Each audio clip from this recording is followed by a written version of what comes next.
Oturanlar hamısı özümüz oğruyuq. Olsun. Yani biz, Bakın, ben bir kəlmə söz deyirəm. Biz özümüz... Hayır, buyursunuz biz özümüz oğruyuq. Əvvələn hamile olan qatılıyoruz. Cəsarətdir. Mənim haram oğrudur. Yox, mənim haram oğrudur. Bir kəlmə görsəkini təzimdə canımdan oğruluq. Sakinəm. Özünüzə qatmayın ki, mən sizə cəsarət edirəm. Mən sizin müəllimi nəhsür bəlalı edirəm.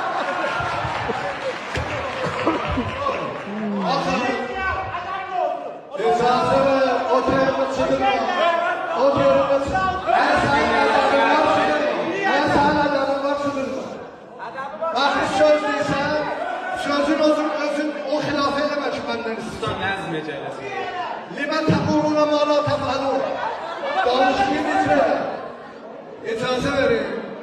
Əgər bu məmləkətdə biz üstə sistemi düz qoysaydıq, rant, fisadov, ehtiras, oğurluq ki, gündən ehtila verirlər, hardan Hayır, buna bana ne izah?